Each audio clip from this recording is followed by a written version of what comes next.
esse amor que existem diversas maneiras Deus fala conosco. E essa esperança desse amor incrível é exatamente o que a gente vai cantar. Que a gente possa relembrar a cada segundo dessa esperança, que é esse amor que Ele nos explica todos os dias, que Ele está conosco todos os dias. Esperança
tribulações. O nosso Deus é vencedor, nós o adoramos.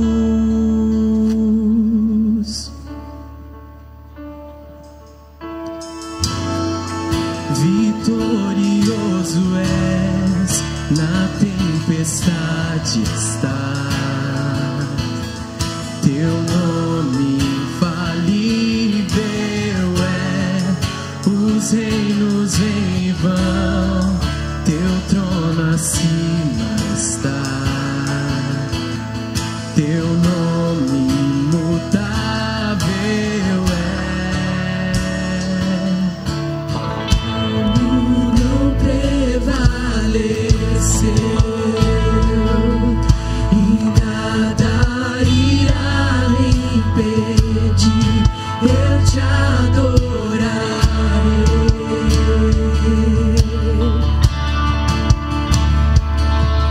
Muralhas vão estremecer, cadeias irão se romper enquanto adoramos.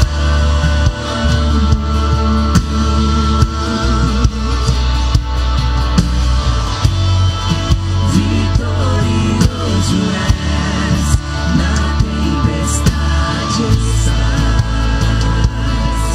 Teu nome infalível é, dos reinos em vão, teu trono acima está. Teu nome imutável é.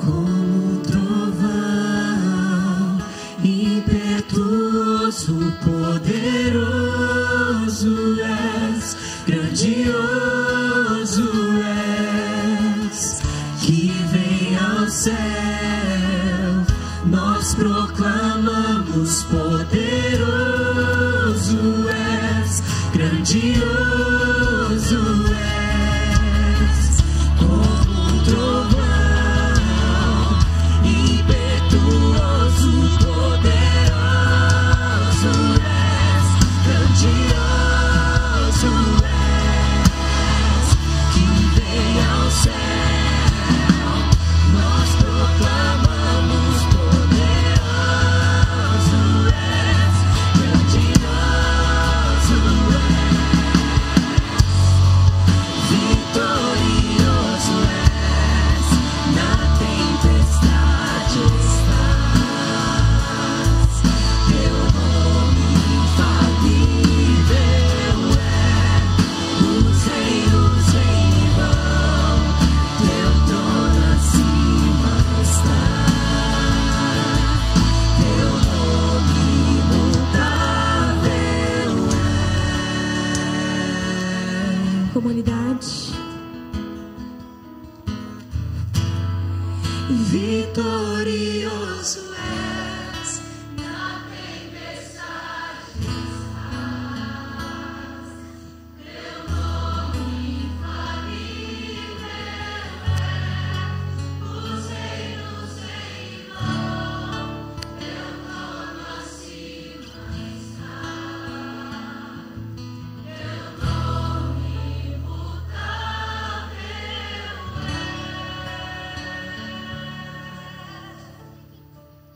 Deus, obrigada por isso.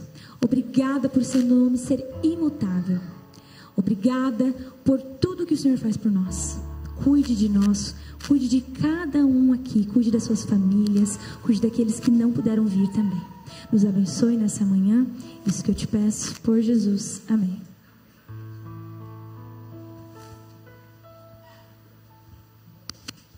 Bom dia, comunidade.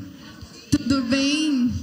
Olha, final de semana passado nós não pudemos estar aqui. E como faz falta. Como é bom estar aqui na casa do Senhor, né? Como é agradável poder comungar com todos vocês e estar nessa manhã aqui. Estava aqui pensando sobre os dízimos e as ofertas. Toda vez que a gente fala sobre isso, algumas palavras nos vêm à mente e alguns textos bíblicos também. E o mais famoso e o mais utilizado é Malaquias. E é muito difícil a gente fugir de Malaquias 3. Eu estava relendo essa semana e pedindo para que Deus trouxesse algo no meu coração que fizesse sentido para a minha vida, para que eu pudesse compartilhar com vocês. E em Malaquias, quando Deus fala da fidelidade, da obediência, Ele também fala em Malaquias 11 que Ele impedirá que as pragas devorem as colheitas e que as videiras do campo não perderão seu fruto. Mediante ao quê? A nossa obediência, a nossa fidelidade.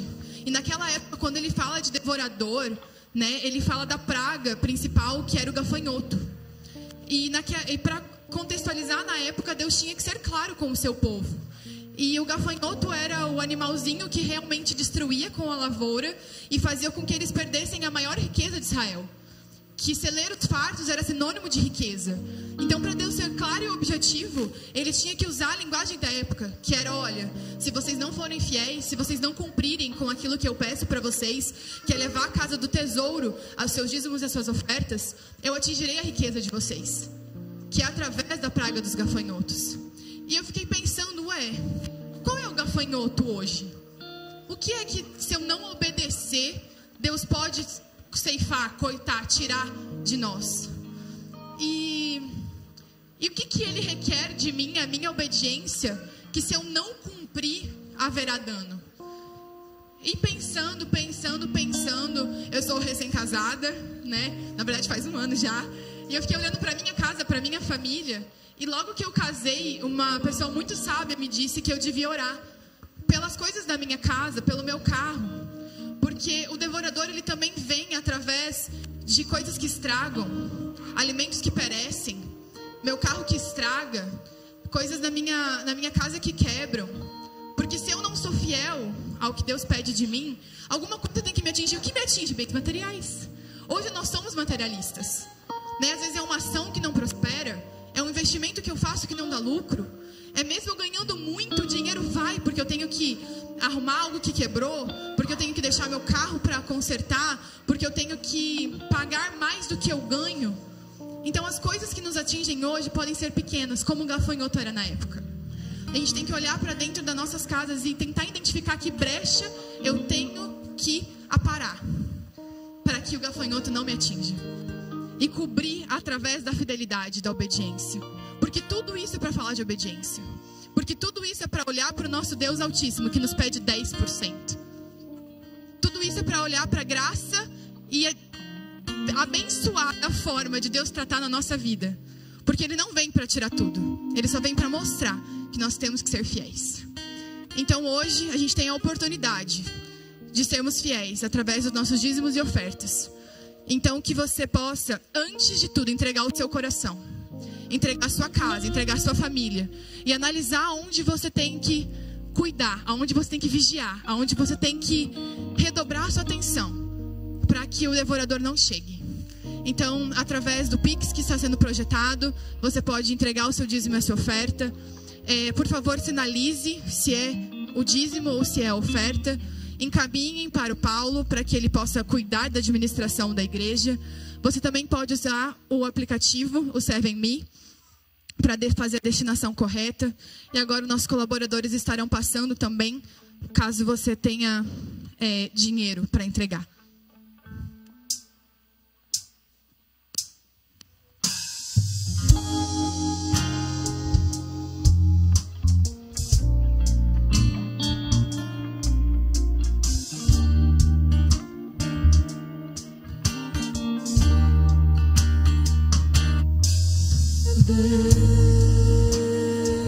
Agradeço, Senhor, pelo carinho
Cristo te amo.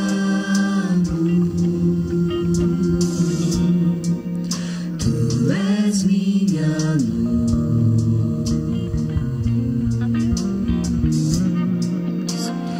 Eu te agradeço,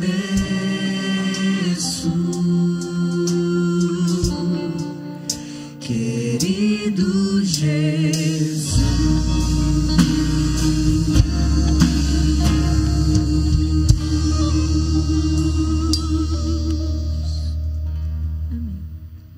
Vamos orar então. Pai, nós entregamos a Ti os nossos corações, porque de mais precioso que podemos ter, Pai, são os nossos sentimentos, a nossa alma e o nosso espírito. Então primeiro te entregamos para que o Senhor receba os nossos dízimos e ofertas com gratidão, para que chegue como cheiro suave a nossa adoração a Ti. Pai, nós queremos entregar, Pai, a nossa vida, a nossa casa e o nosso lar.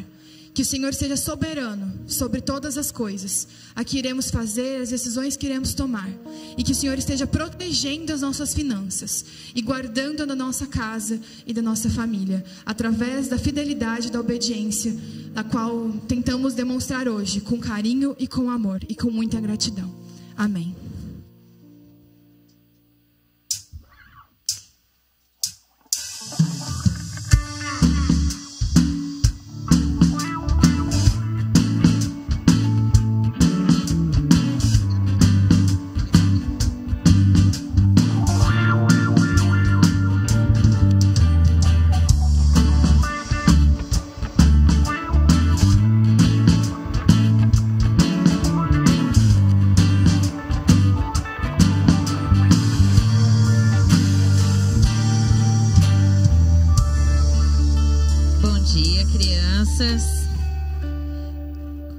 Vocês não querem vir mais pertinho aqui, os que estão lá na beiradinha?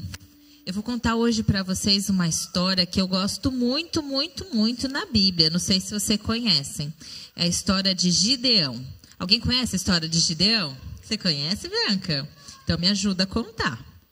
Um dia, o povo de Israel, que era o povo escolhido de Deus, acabou pecando contra Deus. E aí, como eles se afastaram de Deus, começaram a acontecer coisas muito ruins com eles. E sabe o que acontecia? Tudo que eles plantavam, os povos midianitas iam lá e colhiam. Então eles plantavam lá uma plantinha, eles iam colher aquela fruta para comer. Quando eles iam comer a fruta, esperava a frutinha amadurecer, os midianitas iam lá e comiam a fruta. Aí eles plantavam o trigo, quando eles iam colher para poder fazer farinha, um pão gostoso, os midianitas comiam. Então eles tinham que fazer tudo escondido. Eles se escondiam para qualquer coisa, porque senão eles iam morrer de fome. Porque se os midianitas vissem que eles tinham alguma coisa, eles iam lá e tomavam do povo de Israel. E aí um dia, eles já estavam tão tristes com aquela situação de ter que fazer tudo escondido. E o homem que se chamava Gideão, que é o personagem principal da nossa história, ele estava bem escondido assim, ó, fazendo uma comidinha, bem escondido. E um anjo do Senhor chegou e falou assim: Gideão, você vai libertar o povo de Israel. Aí ele falou: eu? Você viu o tanto que eu sou medroso? Eu estou escondido aqui, eu estou quase deitado para comer, para ninguém me ver. Eu vou libertar o povo? Não, eu tenho muito medo dessas coisas.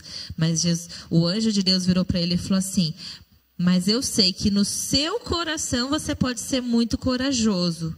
Ele falou: não, você está enganado. Não, eu não vou ter coragem. Aí o anjo falou: vai sim. Eu não sei se já aconteceu com vocês de terem muito medo de alguma coisa. Ou se eu só estou falando aqui para crianças muito corajosas. Alguém aqui já teve medo?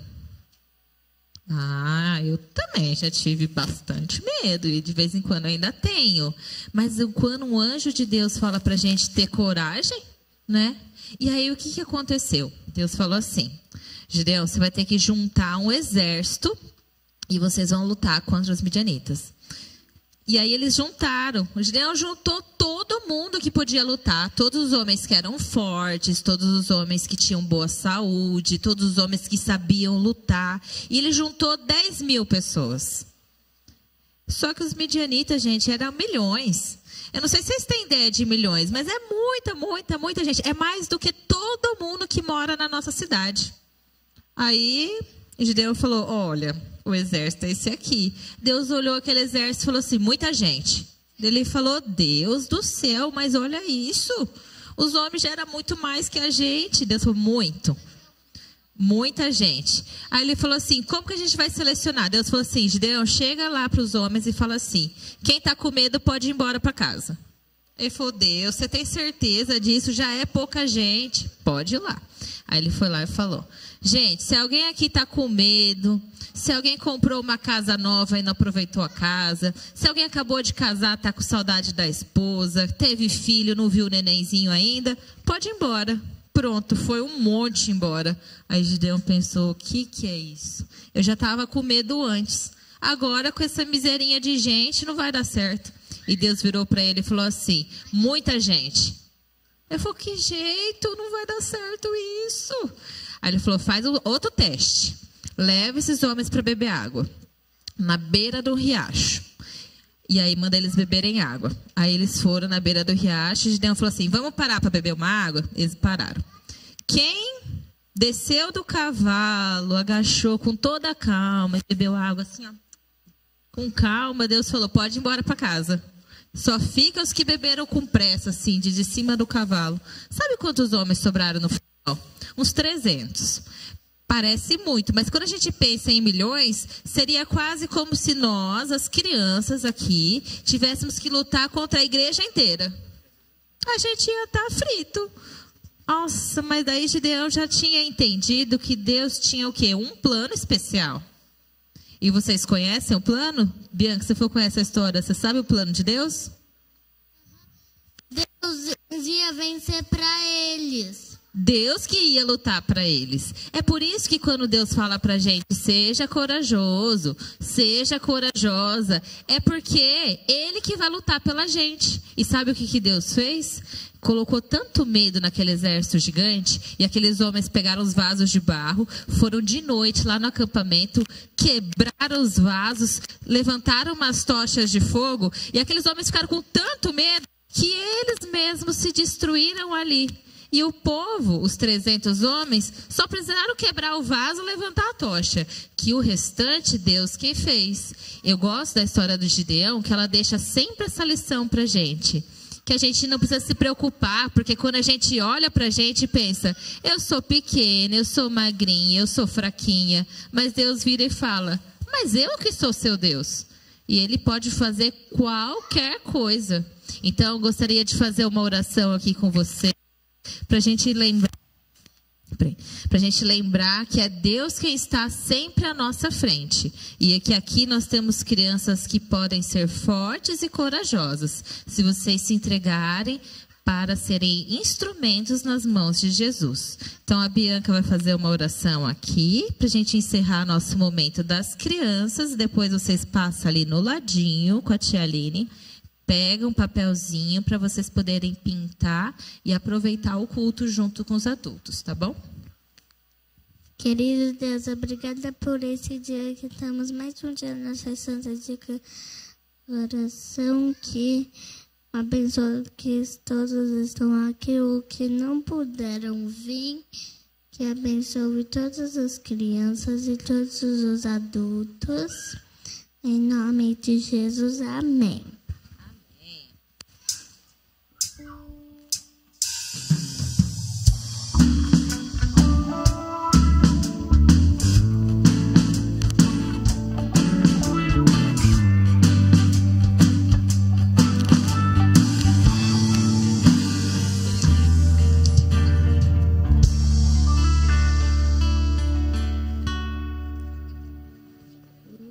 Alô, alô. Bom dia a todo mundo. Com esse pensamento maravilhoso que a gente pode confiar em Deus, as crianças vão cantar uma música e quem conhecer, acompanha a gente também.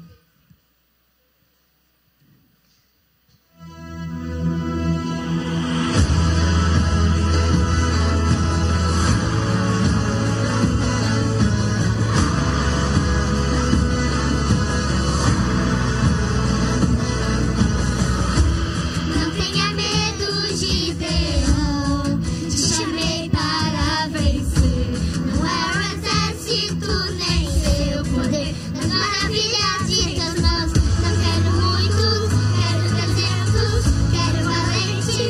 comigo à frente. Não quero muitos, quero 300, quero valentes, comigo à frente. Levante, levante a tocha e toque, e toque a trombeta, e veja o que eu vou fazer, e veja o que eu vou fazer. Comigo 300 são bem mais que 1 milhão. Confie, deixe ser seu capitão. Confie, deixe ser seu capitão. Parará, para, para, para. Parará, para, para, para.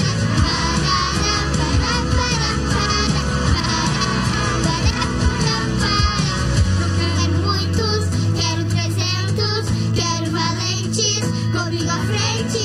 Não quero muitos, quero 300, quero valentes, comigo à frente. Levante, levante a tocha e toque, e toque a trombeta, e veja o que eu vou fazer, e veja o que eu vou fazer. Comigo 300 são bem mais que 1 milhão. Confie, deixe ser seu capitão. Confie, deixe ser seu capitão. Parará, para, para, para. Parará, para, para, para. Parará, para, para, para. Levante, levante a tocha e toque a trombeta, e veja o que eu vou fazer, e veja o que eu vou fazer. Comigo 300 são bem mais que 1 milhão. Confie, deixe ser seu capitão. Confie, deixe ser seu capitão. Parará, para, para, para. Parará, para, para, para. Parará, para, para, para. Parará, para, para, para. Parará, para, para, para. Parará, para, para, para. Parará, para, para, para. Parará, para, para, para. Amém.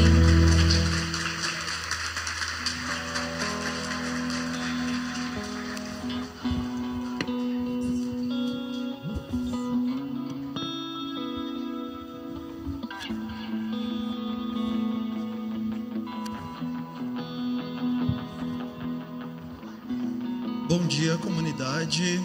Feliz sábado. É um prazer poder fazer esse momento de oração. Normalmente eu participo bastante em relação à projeção. Hoje eu me coloco aqui na frente para fazer um momento de oração. E para fazer esse momento, a primeira coisa que eu coloquei em mente é achar uma passagem que representasse bastante. Passei alguns dias estudando a Bíblia, até me deparar com um capítulo que foi capital, o capítulo que representava aquilo que eu procurava. Inicialmente eu sabia que era aquele capítulo porque eu não estava procurando nada, eu estava procurando alguma coisa que me desse como resposta aquilo que eu falaria. Então eu me deparei com João 17, momento que Jesus ele faz algumas orações. Tem 3 assuntos que ele aborda nesse momento. O primeiro momento da oração dele em relação a esse capítulo 17 corresponde sobre a hora dele. O segundo momento da oração dele corresponde aos discípulos. E o terceiro momento, que incendiou meu coração e aquele instante eu sabia que era sobre a igreja. E nesse momento a gente entende a nossa importância em relação à igreja. João 17, 21 ao 23. Para que todos sejam um, Pai, como Tu estás em mim e eu em Ti, que eles também estejam em nós, para que o mundo creia que Tu me enviaste.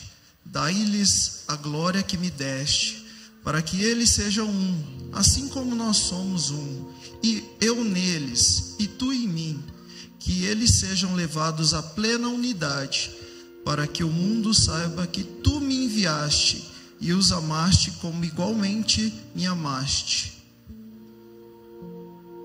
A gente sabe que uma igreja dividida, ela não leva pessoas para Jesus.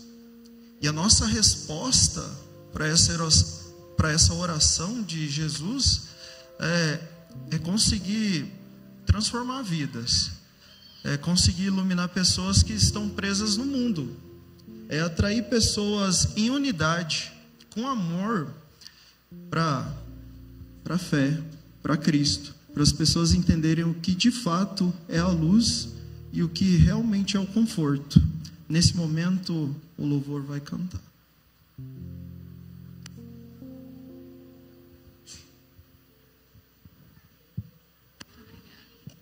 Se coloque em pé nesse momento, vamos louvar juntos.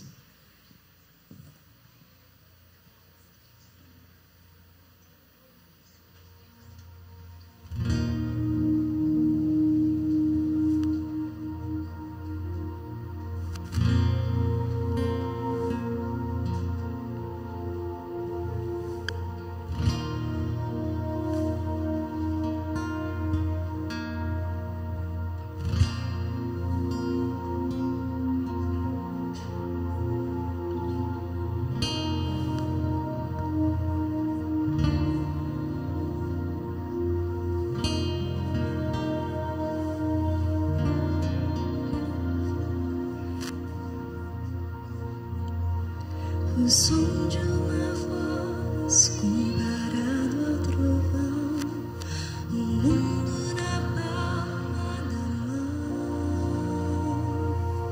o grão de areia comparado ao mar, grandeza que não posso explicar. Por isso, Senhor, me achego a Ti, prostrado diante do altar. Eu sou pecador, Tu és Salvador, aceita o meu humilde louvor. Levanto as mãos em oração,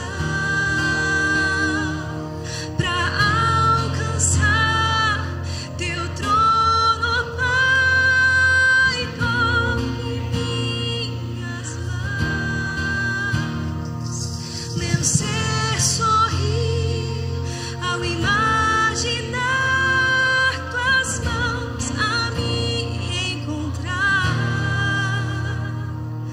O Deus de toda glória ilumina meu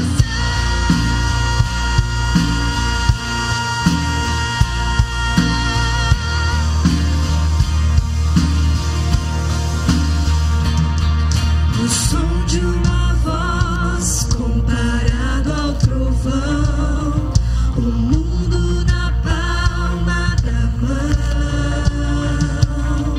um grão de areia comparado ao mar, grandeza que não posso explicar.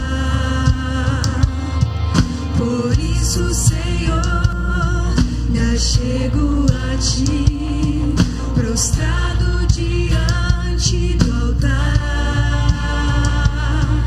Eu sou pecador, Tu és Salvador, aceita o meu humilde louvor.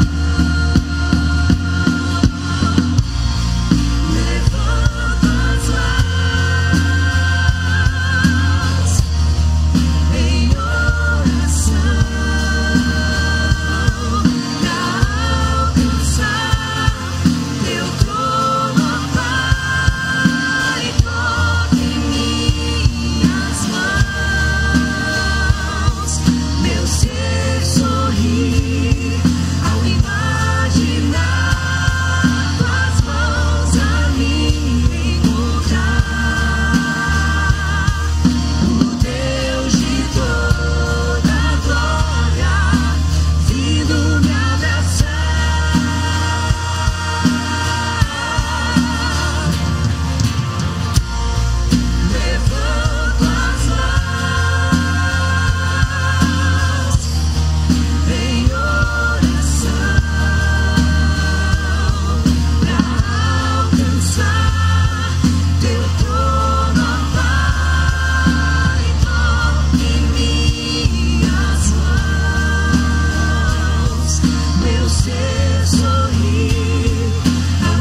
A nossa gratidão, Senhor Deus, pela oportunidade de estarmos juntos aqui.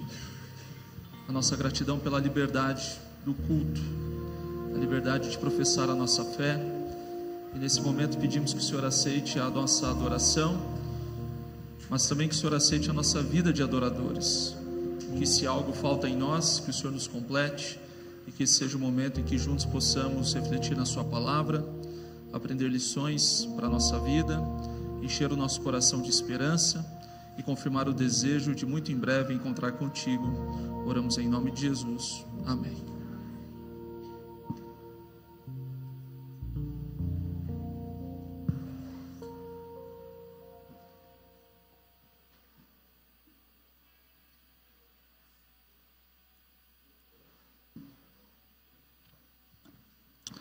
Bom dia, comunidade. Feliz sábado. Feliz sábado. Que alegria estar com você aqui nessa oportunidade. Sejam todos bem-vindos à comunidade 180 graus, uma comunidade da Igreja Adventista do Sétimo Dia. E o objetivo de nós estarmos aqui, de abrirmos as nossas portas, é para dar a você a oportunidade, por meio do Espírito Santo e da Palavra de Deus, de termos um novo rumo em nossa vida. E confesso para vocês que sentia saudade de falar essas palavras aqui também. Uma alegria estar aqui. Olha, posso dizer com certeza que eu estou mais feliz de estar aqui do que vocês estão porque eu estou aqui. Não estou dizendo que você não está feliz porque eu estou aqui, mas é porque de fato eu estou muito feliz de estar aqui nessa oportunidade, revivendo aqui nessa casa um local muito especial para mim, para minha família também.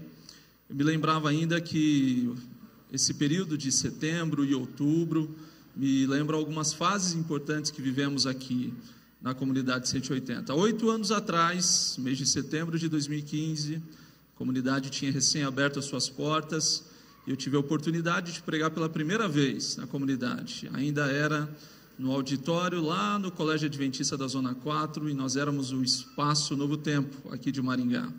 Isso há 8 anos.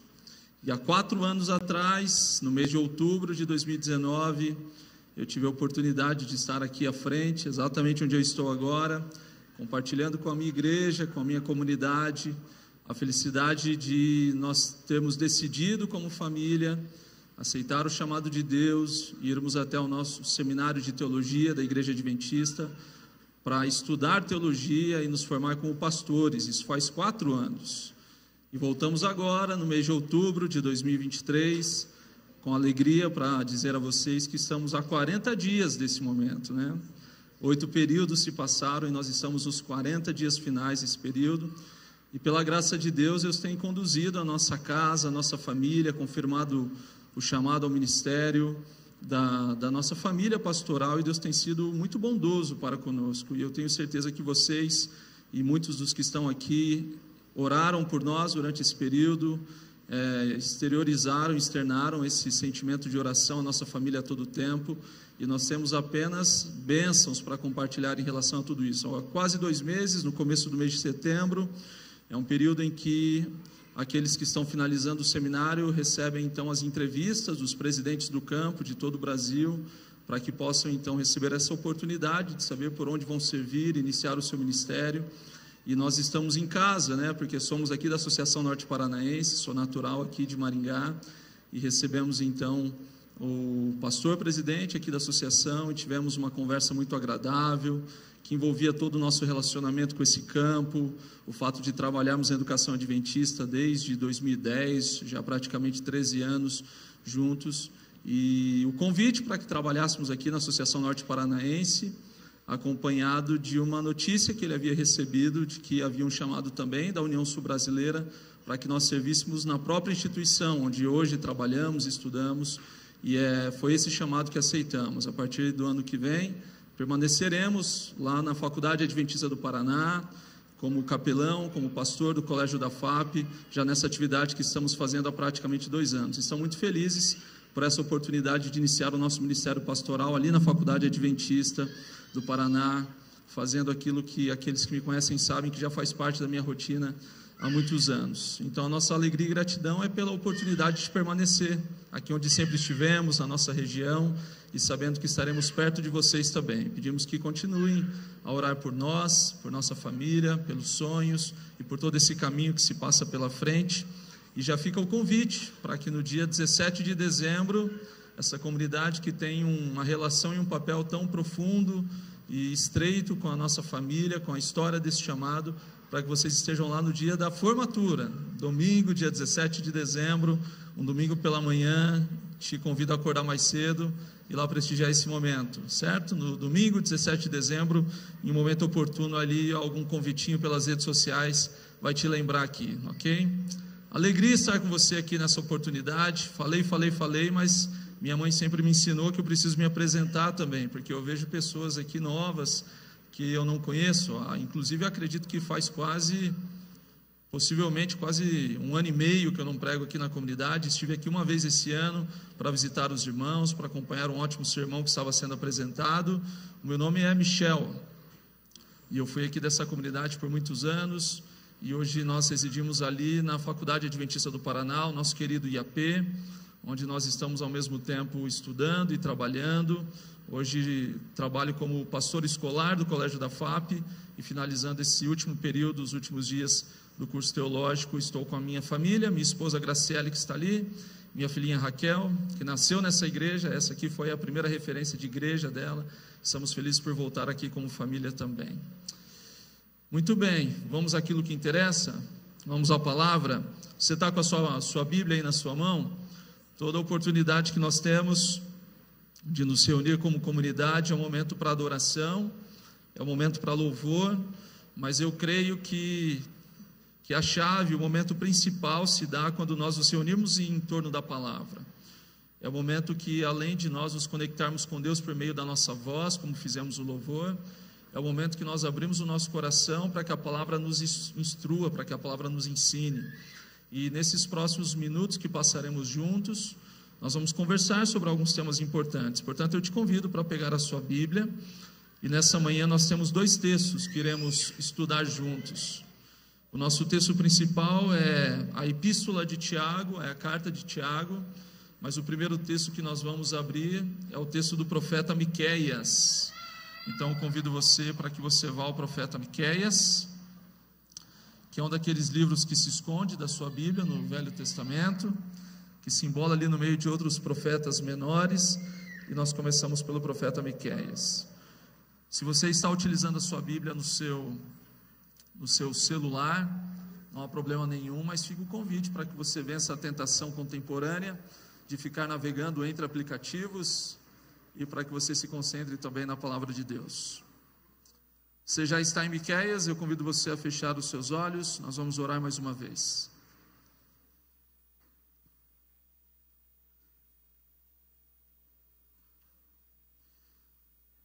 Estamos com a sua palavra aberta, Senhor Deus, e nesse momento pedimos que o Espírito Santo faça a obra que é dele em nosso coração, a obra de nos desnudar, de nos colocar diante da situação real que somos, para que a palavra possa nos quebrantar, para que a palavra possa nos instruir, para que a palavra possa nos guiar. Nesse momento nós queremos diminuir quem somos e queremos pedir que o Espírito Santo preencha tanto o nosso coração quanto a nossa mente. Oramos em nome de Jesus, amém. O profeta Miqueias é um daqueles profetas que nós sabemos pouco. Você sabe alguma informação sobre o profeta Miqueias? Além do fato de que ele tem um pequeno livro embolado no meio de outros pequenos livros também. O profeta Miqueias é um profeta que viveu contemporâneo ao profeta Isaías e ao profeta Oséias. O 8º século antes de Cristo, na segunda metade desse século, viveu o profeta Miqueias. Ele era um jovem e ele constrói um pequeno livro que tem uma linguagem poética, ritmada, mas ao mesmo tempo é a linguagem também de um homem simples, de um jovem camponês, que fala diretamente sobre os assuntos que quer tratar. A temática que ele aplica, o profeta Miqueias, ele fala sobre a condenação dos pecados do povo, ele fala sobre o iminente castigo do cativeiro que chegaria também, ao mesmo tempo que ele tem a esperança na libertação de Israel e também na alegria do reino do Messias. Esses são alguns temas que o profeta Miqueias trata. Miqueias tem a ver com Micaías, seria a origem do nome, que tem também a mesma origem do grego de Miguel, de Miquel, de Michel, que é o meu nome também, que diz respeito à pergunta: quem pode ser como Deus? Miqueias não é mencionado em nenhum outro lugar da Bíblia, apenas referência interna dentro do próprio livro sobre ele, e nós temos essas poucas informações. Quando nós vamos para o capítulo 6 de Miqueias, nós encontramos uma pérola muito bonita que fala sobre uma vida prática, sobre como nós podemos comparecer diante de Deus, sobre como é a nossa vida, a vida daquele que se propõe a viver na presença de Deus. Miqueias no capítulo 6 e no verso 6, é o primeiro texto que nós leremos juntos, e depois de ler esse texto você já pode flutuar lá para Tiago, deixar sua Bíblia aberta em Tiago, que é onde nós vamos nos concentrar. Miqueias 6 diz assim: com que eu poderia comparecer diante do Senhor e curvar-me perante o Deus exaltado?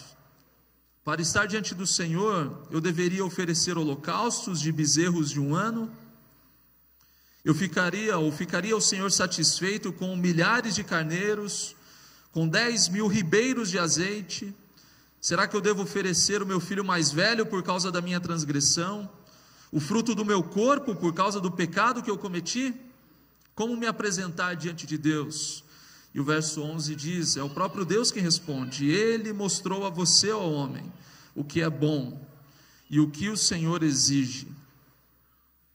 Grife esse texto no seu coração: pratique a justiça, ame a misericórdia e ande humildemente com seu Deus.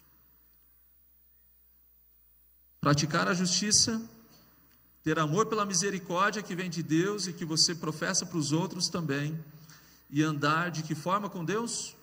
Humildemente com seu Deus.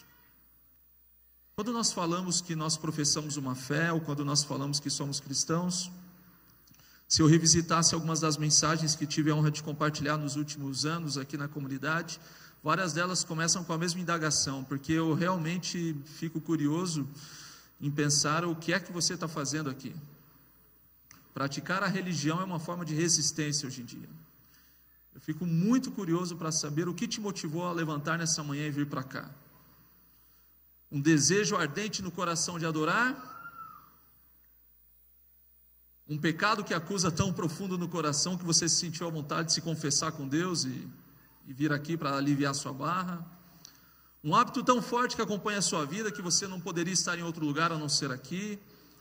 Ou inclusive caminhou até aqui e somente agora está pensando o que é que você está fazendo aqui? Quanta coisa cabe debaixo dessa definição: eu sou um crente, eu sou um cristão, eu sou um adventista do sétimo dia.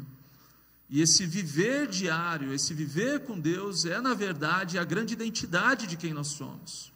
Existe uma identidade no nome que professamos quando falamos que nós acreditamos no advento, que é a volta de Jesus, quando nós falamos que acreditamos no sétimo dia como dia de descanso. Quando nós falamos essas coisas, isso tem um poder identitário em cima de nós. Mas me dá a impressão, quando eu percebo a Bíblia, e quanto mais eu estudo a Bíblia, que as grandes marcas do que significa ser um cristão estão na maneira como você anda, na maneira como você caminha, na maneira como você escolhe gastar esse tempo que você tem aqui nessa terra, ao qual chamamos de vida. No final das contas, o que define a sua espiritualidade, o que define as suas crenças, o que define a sua fé, é a maneira como você caminha, é a maneira como você conduz a sua jornada, é a maneira como você investe o seu tempo, é a maneira como você investe os seus recursos, é a maneira como você anda com a sua família, é a maneira como você lida com relacionamentos, é a maneira como você lida com o seu cônjuge, é a maneira como você lida com o seu futuro, é a maneira como você anda. E o convite desse camponês, que era um profeta de Deus chamado Miqueias, é que você ande de forma humilde com Deus. Andar humildemente com Deus. Simples, né? Esse é um cristianismo simples. Porém, o alcance dessa verdade na sua vida, como andar humildemente com Deus, essa é uma pergunta custosa. Como fazer para andar humildemente com Deus? sendo quem nós somos, vivendo no tempo em que nós vivemos, tendo as dificuldades que temos, como fazer para andar humildemente com o nosso Deus. Eu convidei você para ir para Tiago. Eu quero que você deixe a sua Bíblia aberta lá no livro de Tiago, porque hoje nós vamos fazer uma correspondência entre esses dois textos. Falar um pouquinho sobre vida com Deus, ou sobre a doutrina da vida cristã, é algo muito importante. Na maioria das vezes, nós temos tendências de olhar apenas para os cumes da vida, os grandes cumes das montanhas. Ou seja, nós olhamos para a cruz, porque a cruz de fato ela é um gargalo da nossa salvação, ela é um ponto muito visível que nós sabemos que a nossa salvação se baseia, e nós miramos tudo para a cruz, e para a cruz, e para a cruz, e a cruz é importante, ela é um cume da nossa salvação. Do mesmo tempo também que por vezes nós miramos o momento do batismo, o momento da conversão, como se fossem os aspectos mais importantes da vida. Mas o que acontece é que nós nos convertemos, temos esse momento de virada de 180 graus, uma vez em nossa vida, nos batizamos uma vez também, e todos os outros dias que não são o dia do nosso batismo, são os dias em que a vida de fato acontece. O dia do nosso batismo é apenas um dia, e ele é um cume da nossa vida, e nós nos lembramos desse dia, mas todos os outros dias que não são o dia do batismo, eles são dias importantes. Então, quando nós falamos da doutrina da vida cristã, essa é uma mensagem urgente para nós que vivemos o dia de hoje. A mensagem da vida cristã diz respeito a realmente o seu viver mais simples, de como você é. Nós deveríamos, como igreja, refletir cada vez mais sobre o que significa a doutrina da vida cristã. Quais são os elementos de viver ao lado de Deus? Porque no final das contas, nós podemos ter uma doutrina correta, podemos ter uma interpretação correta do texto da Bíblia, podemos ter profecias corretas, podemos ter cálculos proféticos corretos, podemos ter a verdade, ser uma igreja, um movimento profético que pode ser identificado no próprio texto sagrado da Bíblia, mas se a nossa vida diária com Deus não caminhar com tudo isso e não combinar com toda essa verdade, de nada adianta. Nada adianta se nós estivermos participando da igreja verdadeira, sendo falsos no nosso viver diário. Essas duas coisas são tão importantes quanto estar dentro do espectro correto, estar debaixo da interpretação correta, mas individualmente entender que é necessário viver humildemente com Deus todos os dias. Esses assuntos de uma vida comum e diária e humilde ao lado de Deus envolvem aspectos como a ética e a moral. Na verdade, os estudos da ética e da moral, eles refletem essa vida cotidiana com Deus, e entre as diversas interpretações de ética, existe também a ética cristã. E nós temos grandes eticistas, ou doutores, professores, scholars, que estudam a ética, e como a ética se relaciona com o texto da Bíblia e com o viver diário também. E nós temos representantes desses grandes doutores da ética dentro da nossa igreja também, da Igreja Adventista. Entre eles, essa mensagem dessa manhã é uma espécie de tributo a um desses professores que morreu em 2016, chamado Miroslav Kish. Miroslav Kish foi um professor da Andrews que falou sobre ética e que fez essa relação entre esse viver remanescente adventista, entre essa vida com Deus, o texto da Bíblia. E entre as perguntas da ética, como é que a Bíblia vai se tornar uma ideia que impacta a vida reais, que não é apenas uma filosofia, uma ideia abstrata. O professor Miroslav Kish, ele repetia a frase: como então viveremos?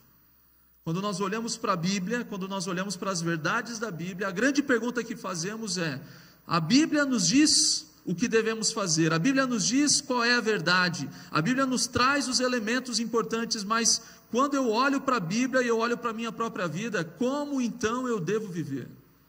Como então viveremos? Essa é a grande pergunta da ética cristã. Como é que você vive? Como é que cada um de nós viveremos? E percebemos que esse viver diário, ele deve se basear em dois elementos que são complementares: Deus e a Bíblia. Os dois elementos que vão nortear como então viveremos se dão entre Deus e a Bíblia. Deus e Bíblia são dois elementos que precisam ser inseparáveis e de fato devem ser algo muito claro no seu viver diário. Você deve viver uma vida baseada na palavra de Deus e vivendo para Deus. Bíblia e Deus. O que acontece é que por vezes nós acreditamos esses dois elementos, mas nós tentamos separar esses dois elementos. E existem movimentos contemporâneos que separam Deus e que separam Bíblia.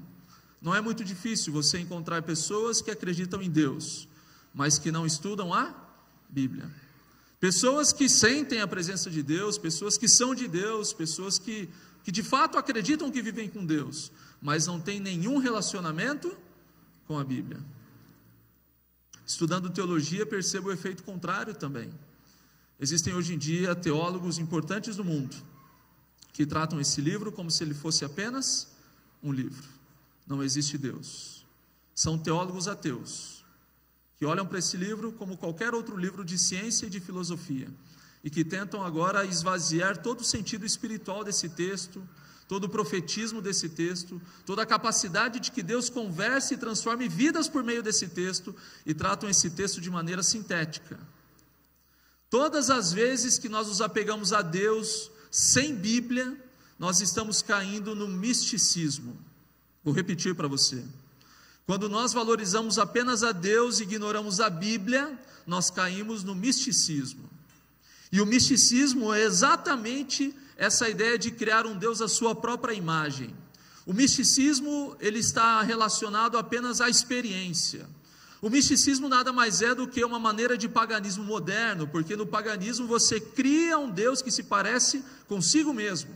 E esse Deus, ele é humano porque ele tem vontades, porque ele tem ciúmes, porque ele deve ser convencido, porque ele deve ser paparicado. E o misticismo se baseia também nessa espécie de sentimento, nessa espécie de vibe, nessa espécie de transe, que não tem nenhum tipo de limitação ou barreira que a própria Bíblia propõe. Todas as vezes que nós valorizamos a Deus, mas ignoramos a Bíblia, nós caímos no misticismo.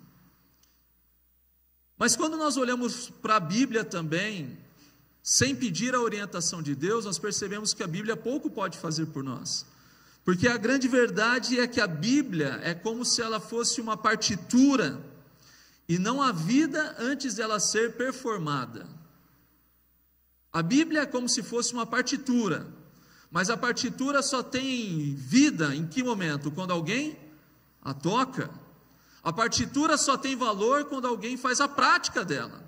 A partitura por si só, ela não tem o poder de ocasionar emoções que a música tocada tem. E a Bíblia, quando ela é simplesmente um texto teórico e afastado de nós, ela é como uma partitura. Ela só ganha vida a partir do momento que você abre os seus olhos e você vive de acordo com ela. Se a sua vida e a Bíblia são aspectos separados, você está simplesmente lendo as notas de uma partitura, sem permitir viver as notas que são tocadas por meio da sua vida. Bíblia e Deus, Deus e Bíblia, indivisíveis. E quando nós olhamos então para Deus e para a Bíblia, quando existe então essa fusão entre Deus e Bíblia, e quando nós somos servos de Deus, nos colocamos à sua presença, e procuramos a sua vontade, procuramos que Ele nos dirija por meio da sua palavra, nós começamos a repetir a pergunta, e a responder a pergunta, como então viveremos? Como viver? Aqui estão as nossas bases, é daqui que nós tiramos as nossas verdades. Como viver? Olhe para Deus, olhe para a sua palavra. Mas o que acontece com as pessoas que não têm intimidade com a Bíblia, ou que não têm intimidade com Deus? No mês de setembro agora, eu tive a oportunidade de realizar uma missão no Uruguai. Passei o meu aniversário lá no Uruguai, e tive a oportunidade de, durante 10 dias, conhecer alguma coisa da cultura, e principalmente dos nossos irmãos adventistas, dos nossos hermanos uruguaios. E eu tive a oportunidade de conhecer uma pequena igreja de uma cidade chamada Sauce. Sauce é uma igreja que fica nos arredores de Montevidéu. Ela faz parte de um distrito de Montevidéu, e o pastor que me atendeu, o pastor Chusnialho Garcia, cubano, ele tinha então 4 igrejas em Montevidéu, e ele tinha uma igreja afastada, 40 quilômetros mais ou menos, de Montevidéu, na cidadezinha de Sauce. Sauce é uma cidade de 16 mil habitantes. Desses 16 mil habitantes, 6 mil moram na cidade, e 10 mil moram nos campos, são camponeses, sitiantes. E esse é o retrato da pequena igreja de Salce também, dos 30 membros, que são os membros adventistas de Salce. Nós temos 4 senhores de idade e senhoras de idade que moram ali, do ladinho da igreja. 2 delas, as irmãs Martas, que me atendiam todos os dias, que me davam um pouquinho de açúcar, que me davam um pouquinho de tempero. Elas moravam dos 2 lados da igreja. E é delas que eu pegava o Wi-Fi para conversar com a minha família. Outros 2 senhorizinhos moravam ali no mesmo quarteirão, e todo o restante da igreja morava nos sítios ao redor, eram camponeses. E eu passei ali um tempo conhecendo esses irmãos, me apaixonando e me encantando pela maneira como nós professamos a mesma realidade. Mas acredite, as dificuldades dos irmãos uruguaios são diferentes das nossas dificuldades. As necessidades que a igreja tem é difícil, é diferente também para nós. Nós estamos aqui no ambiente do Brasil, do sul do Brasil, nós moramos numa cidade que tem uma associação e é muito fácil e comum você encontrar um adventista por aí. Mas a proporção do Uruguai é muito pequena. Ela é, juntamente com o Paraguai, a menor proporção de adventistas que existe na América do Sul, e a igreja inteira no Uruguai é menor do que a Associação Norte Paranaense. A quantidade de membros e de igrejas de todo o Uruguai, com seus 3,5 milhões de pessoas, é menor. E a quantidade de pessoas que são ateias, a quantidade de ateus e agnósticos que nós temos no Uruguai é assustadora. É assustadora. A dificuldade deles é tão grande que eles não têm o hábito, por uma questão cultural e também de regras de laicidade do país, de bater na casa dos vizinhos da igreja, oferecendo material, um estudo da Bíblia, um livro da esperança, como fazemos. É simplesmente, se as pessoas procurarem a igreja e manifestarem alguma necessidade, é que então é ético para aquele país se falar um pouquinho sobre Deus. Tive a oportunidade de conhecer uma irmã, convidando para que ela fosse à igreja, onde eu preguei todos os dias, todas as noites, desarranhando o meu castelhano. E quando eu convidei a irmã Maribel para que ela fosse a nossa campanha evangelística, as nossas conferências, a irmã Maribel se animou muito para ir à igreja, de onde ela já não ia há 3 anos, e lá estava o netinho dela, o netito dela, de 4 anos, e eu disse para ela: você pode levar também o seu netinho, porque lá vai ter atividade também para os ticos. E ela me disse: não, ele não vai porque ele não acredita em Deus. É assustador, né, para nós aqui. O que ela estava me dizendo é que o pai e a mãe daquele menino não estavam criando aquele menino no caminho de ser um cristão, que para aquela família esse assunto não era importante. Essa é a realidade frequente dos nossos irmãos. Enquanto estava lá na igreja, queria facilitar a vida dos irmãos e já disse para eles que eles não precisariam se preocupar comigo, que não precisavam cozinhar para mim, porque eu mesmo cozinharia a minha comida. A igreja dispunha de uma pequena cozinha, da salinha pastoral, onde eu me alojei naqueles dias, e eles ficaram animados então, perguntaram se eu sabia mesmo cozinhar, e eu disse: eu sou um mestre cuca, eu cozinho muito bem. E eu acho que eles acreditaram tanto nisso, que eles disseram assim: olha, pastor, então a gente pode mandar um jovem para almoçar com você todo dia aqui? E aí eu percebi que eu tinha ido um pouco longe demais, talvez, a minha propaganda de como eu era um bom cozinheiro, né? Eles então perguntaram se um jovem, na verdade um pouco mais velho do que eu, Gaston, poderia almoçar comigo todos os dias. Gaston era um interessado da igreja. Gaston havia aparecido na igreja há umas 2 semanas antes que eu estivesse lá no Uruguai, e ele apareceu na igreja um dia perguntando se ele poderia carregar o celular no meio do culto. Os irmãos abriram, claro, ele entrou, ele começou a carregar o celular, e ele estava agora começando o seu relacionamento com a igreja, e eles estavam atendendo esse jovem Gaston. O que acontece é que eles foram me contando aos poucos a história do Gaston. Eles disseram assim: olha, então o Gaston vem aqui para almoçar com o senhor, pastor, e aí todos os dias vocês almoçam juntos e você já dá o estudo da Bíblia para ele. Falei: perfeito, assim vai ser.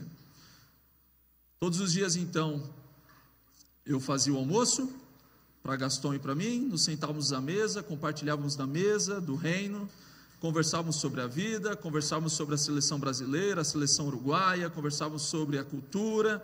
Em algum momento nós abríamos o texto e compartilhávamos um pouquinho sobre o reino. O que a igreja não me contou de primeira, que foi me contar apenas um pouquinho antes do Gaston chegar pela primeira vez, é que naquela noite em que o Gaston foi carregar o seu celular, não era apenas o celular que ele iria carregar. A urgência dele de pedir, inclusive, para uma igreja para que ele carregasse o celular, é porque ele também precisava carregar a sua tornozeleira eletrônica. E a tornozeleira eletrônica dele não podia ficar sem bateria, porque senão você já sabe como tudo aconteceria. Isso eles me contaram depois, talvez para que eu não infartasse aos poucos, né? O Gaston, ele havia se envolvido num caso de violência doméstica, ele havia agredido um tio mais velho, e por isso então ele estava sendo monitorado pela justiça.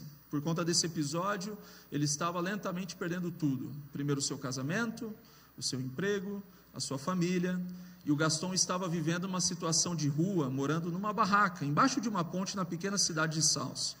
A cada 2 dias, a igreja se abria para ele, uma das irmãs que morava ali perto, abria a igreja para que ele tomasse banho, para que ele carregasse o seu equipamento, e foi nessa situação que eu me deparei com o Gaston, e tivemos uma semana juntos, cozinhando para Gaston, comendo com Gaston, compartilhando da Bíblia com Gaston. No primeiro dia que nós estávamos juntos, eu orei, e no segundo dia eu falei: Gaston, ontem fui eu que orei, hoje é você quem vai orar. E ele então começou a engolir a saliva, como se fosse uma saliva grossa na boca, e ele fechou os olhos, e como se ensaiasse o que eu queria dizer, depois de quase 1 minuto ele disse: pastor, eu não sei orar, como é que eu devo orar?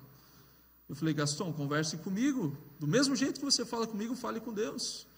E o Gaston então demorou 1 minuto para dizer algumas palavrinhas, e eu percebi naquela semana o quanto o Gaston havia vivido 41 anos longe de qualquer tipo de assunto que envolvesse a Bíblia, Deus, espiritualidade. Eu expliquei naquela semana para Gaston quem foi Adão, Eva, Moisés, Davi, os discípulos, pessoas que ele se encantava, ele se encantou pela história da Páscoa. Uau! Ele nunca tinha ouvido falar nada disso. E eu nunca tive a oportunidade de encontrar um homem da minha idade que não soubesse nada sobre assuntos que as nossas crianças aqui ouviram mais uma vez, dentre tantas vezes. Gaston, em certo momento da nossa semana, me perguntou: pastor, como que eu vou viver? Eu estou entendendo tudo isso, mas como que eu vou viver? Foi naquele momento que Gaston entendeu que aquilo que nós estávamos como igreja oferecendo para ele não era simplesmente uma necessidade para que ele aceitasse uma verdade, mas nós estávamos entregando para Gaston a oportunidade dele reescrever a sua história. De que agora ele olhasse para esse texto e entendesse que esse texto deveria balizar a maneira como ele vivia. Porque antes ele vivia de acordo com as suas próprias verdades, e as verdades que ele vivia não levaram Gaston muito bem e nem para muito longe. E é exatamente isso que acontece conosco também, e é exatamente essa obra que o Evangelho deseja fazer conosco. Pensando nesse exemplo, nós vamos para Tiago. Vamos para Tiago? Tiago no capítulo 1 e no versículo 1.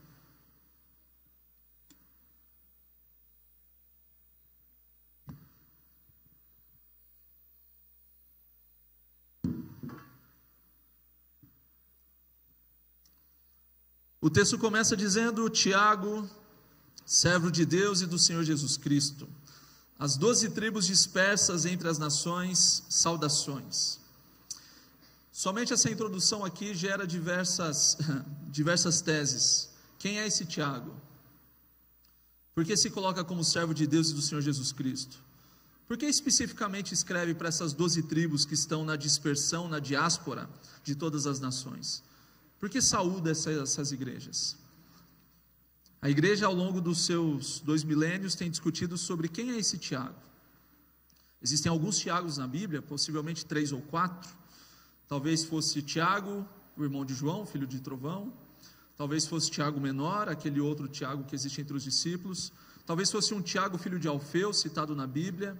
Talvez fosse um Tiago que o livro de Atos nos traz como o principal líder de Jerusalém, que foi morto. Talvez esse Tiago fosse um dos irmãos de Jesus Cristo, inclusive. Meio irmão de Jesus, filho de José do seu primeiro casamento. Quem é esse Tiago? A maioria dos estudiosos concorda que esse Tiago, ele é um dos irmãos de Jesus. E é muito bonito, primeiro que Tiago começa dizendo, ele é irmão de Jesus, mas ele escreve Tiago, servo de Deus e servo de Jesus. Esse é um cara que entendeu quem era Jesus. E ele se coloca como doulos, como escravo de Jesus Cristo. Em nenhum momento ele decide nos dar a informação de que ele na verdade é mais do que um escravo. Ele na verdade é o irmão do cara. Não é sobre isso. Ele é irmão de Jesus. mas ele diz que ele é servo de Jesus. Tiago, na verdade, é o termo grego para Jacó. Quando você olha esse livro originalmente, o que está escrito é Jacó, e essa é a maneira como eles traduziram o nome de Jacó para o grego, Tiago, o nome que nós conhecíamos. Então o que acontece é que o Jacó do Velho Testamento, quando olhamos para Gênesis 49, é o Jacó que reúne os seus 12 filhos, e agora ele vai abençoar os seus 12 filhos. E da mesma maneira, esse Jacó do Novo Testamento, ele escreve para as 12 tribos que estão dispersas na diáspora pelo mundo, e ele vai abençoar essas 12 tribos agora. É um novo Jacó, repetindo esse exemplo bíblico, essa interdependência do texto, essa alusão que o texto faz. E a carta de Tiago é uma carta prática para a igreja, é uma carta muito bonita. Esse livro aqui, ele tem me quebrantado. Esse Tiago conviveu com Jesus, e muito do que Tiago escreve se parece com aquilo que Jesus escreve. Muito do que Tiago fala se parece também com a mesma forma de onde Jesus recebeu. Jesus era alguém que gostava de imagens, de parábolas, que fazia as pessoas pensarem e imaginarem. E Tiago, ele não é filósofo, ele não fica trabalhando no campo das ideias, mas ele também é prático. E esse texto aqui, ele é inteiramente imagético. E esse texto, ele é baseado inclusive no Sermão da Montanha. Existem pelo menos 22 referências diretas ao Sermão da Montanha, capítulos 5, 6 e 7 de Mateus. Esse livro se propõe a responder a seguinte pergunta: ok, eu aceito Jesus Cristo, eu aceito que Ele morreu na cruz por mim, eu agora me rendo e quero viver uma vida de acordo com o exemplo de Jesus Cristo, mas eu tenho uma pergunta. Gaston me faz essa pergunta: como é que eu devo viver? Como eu devo viver?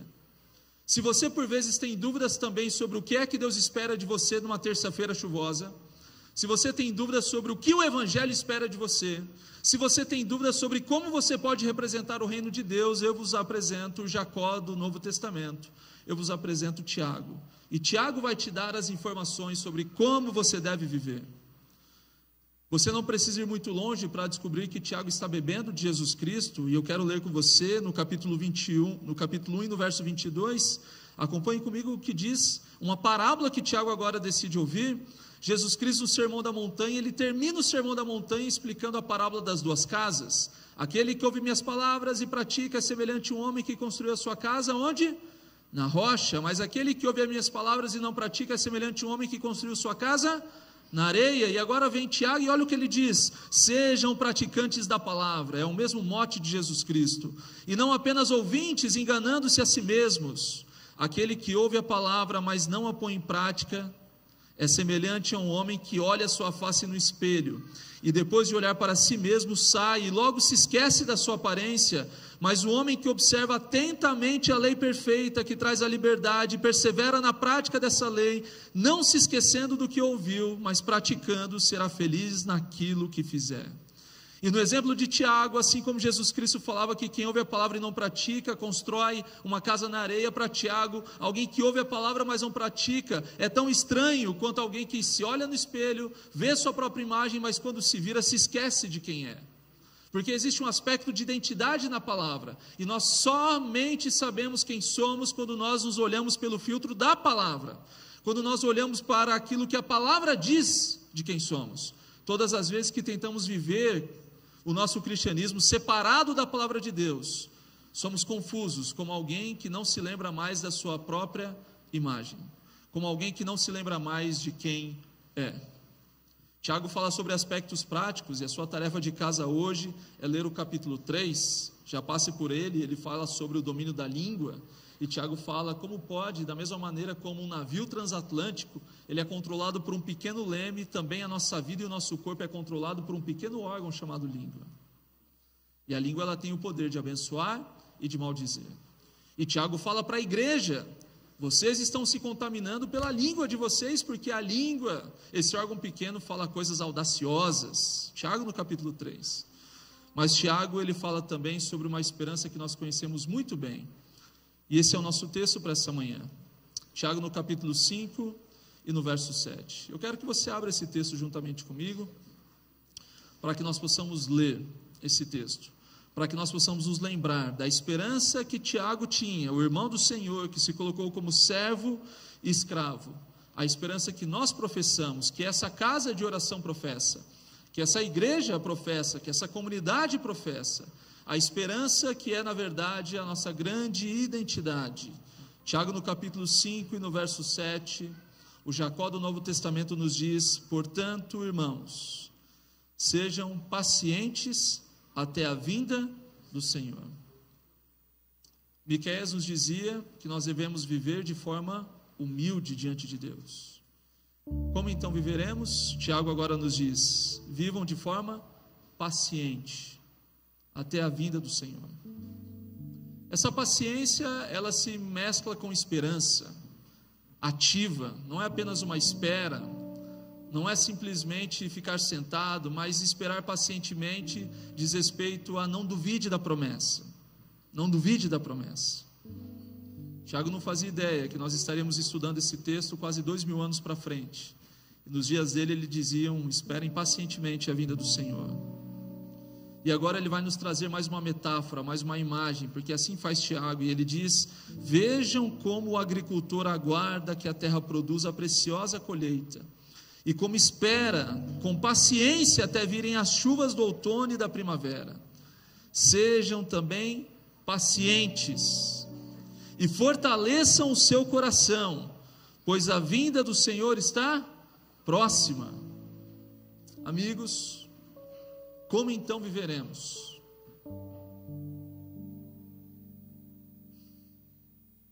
A nossa maior armadilha de hoje em dia é vivermos como se Cristo não estivesse voltando. Mas Michel, 2000 anos se passaram, não para Tiago. A história nos diz que pouco tempo depois dessa carta, a morte de Tiago chegou. Nós não estamos aguardando Jesus Cristo há 2000 anos. Eu estou aguardando Jesus Cristo há 36 anos, que é o tempo que eu tenho de vida. A nossa maior armadilha é termos um cristianismo que tem bons valores, que valoriza a família, mas é um cristianismo que apenas aperfeiçoa a nossa caminhada aqui na terra. Essa é uma grande tentação para nós que vivemos nesse tempo. Um cristianismo que simplesmente nos mostre como viver adequadamente, olhando simplesmente para o agora, para o aqui. A pergunta inicial do professor Miroslav Kish, como então viveremos, diz respeito a viver uma vida baseada em Deus e em sua palavra, mas uma vida sensível à maior esperança que a Bíblia professa. A vida que nos cabe é uma vida de alguém que professa a esperança. Nós não estamos aqui, querido amigo que nos visita essa manhã, que tem estado conosco nos últimos dias, que veio para essa igreja depois de muito tempo, nós não estamos aqui para te dar uma opção de vida mais confortável aqui nessa terra. O evangelho que nós professamos da igreja remanescente do tempo do fim é o evangelho que toca em tudo na nossa vida. O evangelho que nós professamos é o evangelho que se importa com todos os aspectos da nossa vida. O evangelho que nós professamos, baseado em Deus e em sua palavra, é o evangelho de graça que quer o todo e o tudo. É o evangelho que se importa com a maneira como você lida com o dinheiro. Nós não pedimos e oferecemos a você a oportunidade de ofertar e de dizimar porque temos necessidades na igreja. É para que você se salve de você mesmo e do seu egoísmo, para que você reconheça a Deus como seu adorador. O evangelho que nós professamos, ele toca nos relacionamentos. O evangelho que nós professamos, ele toca na sua sexualidade. É impossível viver uma vida com Deus verdadeira sem permitir que Deus toque nos aspectos mais profundos da nossa vida.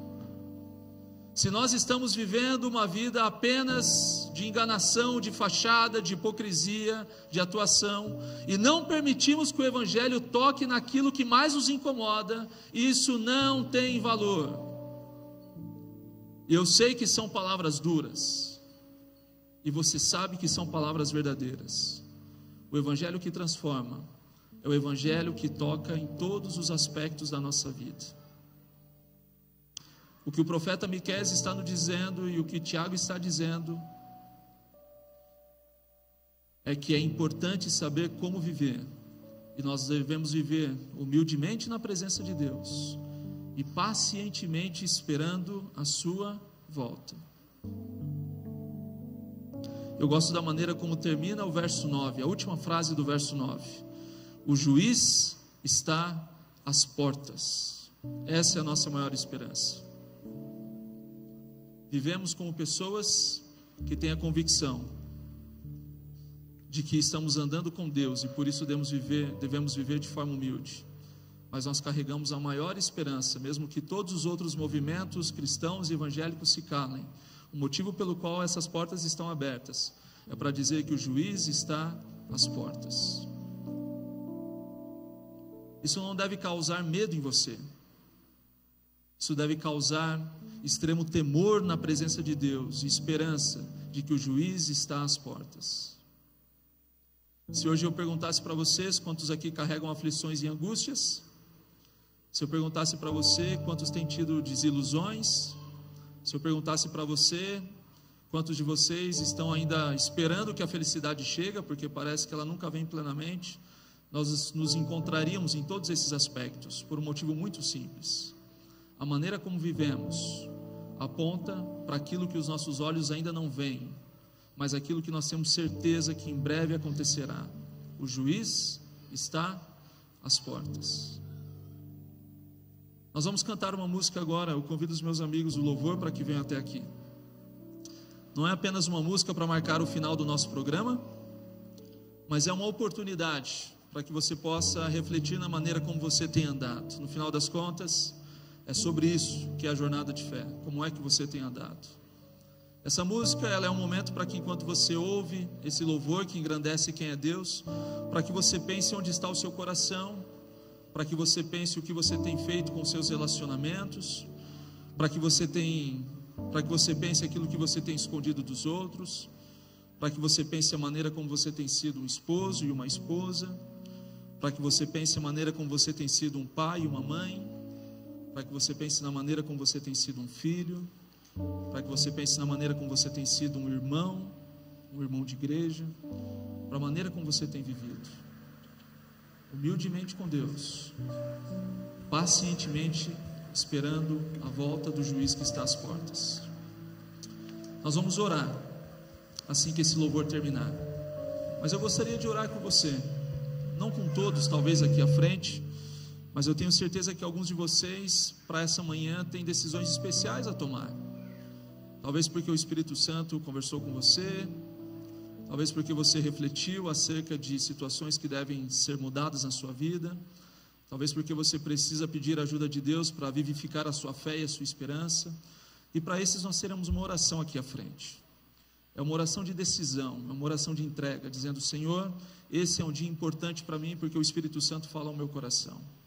Não fique pressionado, venha, se o Espírito Santo conversa com você, para que nós possamos orar juntos aqui ao final dessa música.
Cristo vive em mim, Cristo vive em mim. Não mais eu, não mais eu, é Jesus quem vive em mim. Cristo vive em mim, Cristo vive em mim. Não mais eu, não mais eu, é Jesus quem vive em mim. Cristo vive em mim, Cristo vive em mim. Não mais eu, não mais eu, é Jesus quem vive em mim. Cristo vive em mim, Cristo vive em mim. Não mais eu, não mais eu, é Jesus quem vive em mim. Cristo vive em mim, Cristo vive em mim. Não mais eu, não mais eu, é Jesus quem vive em mim. Cristo vive em mim, Cristo vive em mim. Eu irei para a cruz, onde pude perceber esse amor que por mim foi pago. Sua mão me curou, sua morte me salvou. Eu irei para a cruz. Eu irei para a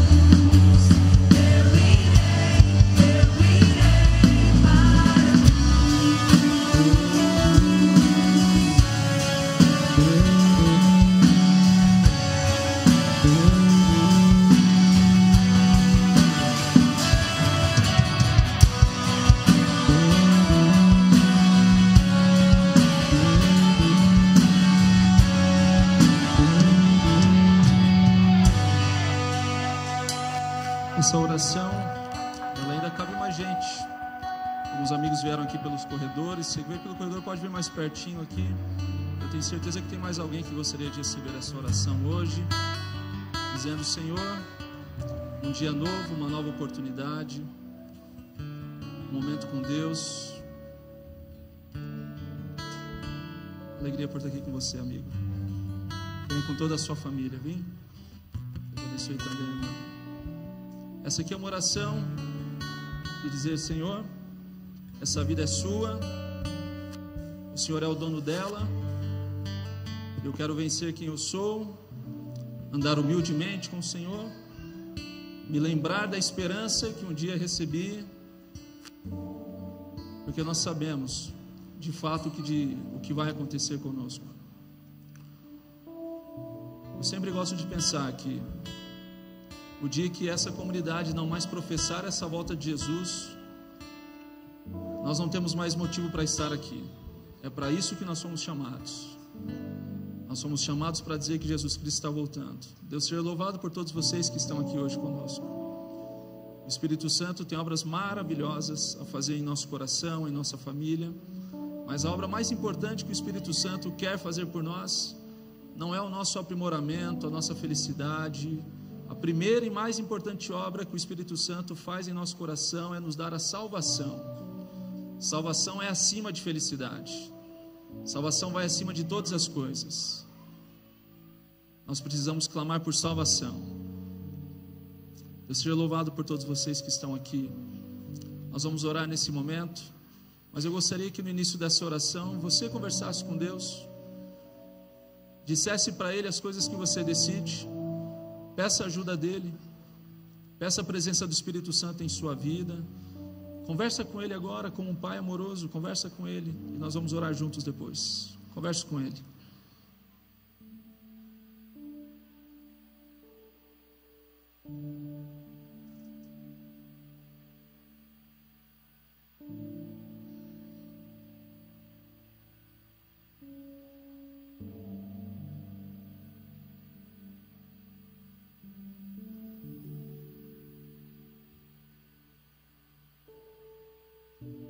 Louvado seja Deus pela salvação.